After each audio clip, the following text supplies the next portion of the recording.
Hello guys welcome back to my channel. I hope आपण माने समस्त भलरे थिबे। आज मु नेसी स्प्रिंग अनियन रेसिपी। यह खाइबा पई जेतिकी टेस्टी हम देह पई सेतिकी भलो होइथाय। तेबे आजिर वीडियोटी जदि आपण मानको पसंद आसताय तेबे गोटे लाइक निश्चय कर देबे एवं मो चैनल को जदि एपर्यंत सब्सक्राइब करि नांती तेबे जल्दी से सब्सक्राइब कर दियंतु। मो पाखरे थिबा बेल आइकन को प्रेस कर दियंतु। तेबे चालो तो देखिना बा आजिर रेसिपी। स्प्रिंग अनियन रेसिपी मुझे दुईटा मीडियम साइज आड़ को काटी नहीं कि स्प्रिंग अनियन काटी नहीं और किसी मटर 10 ରୁ 12टा रसुण कला को मुझे छोट छोट कर काटी नहीं तार फ्लेवरटा बहुत बढ़िया आसी था। मुझे गोटे बड़ चामच जीरा और 2टा शुखला लंका नहीं तड़कार पकाइवाई और एथि एक्सट्रा ऑर्डिनरी जिनस पकाउनी बहुत कम सामग्री रेसिपीटा करुँचे।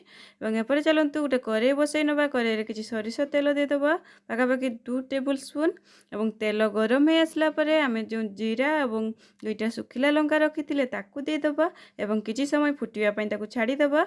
और ये प्रोसेस रे आम जो रसुण को छोट छोट कर काटी रखी देदेबा और रसुण काटिकी दवा फल बहुत बढ़िया यार फ्लेवरटा आसी थाए। आपड़ छेचिकी भी दे पारे किसी कथा नहीं।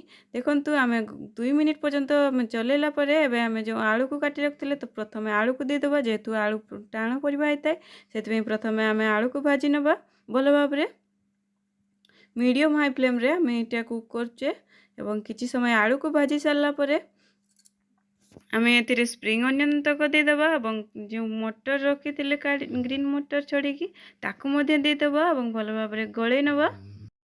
एबे आमे गोटे मीडियम साइज टमाटो को काटी रखते देदेबा और गोटे चामच लुण परिवा को देखी और गोटे चामच हल्दी गुंड दे भल भाव गले नवा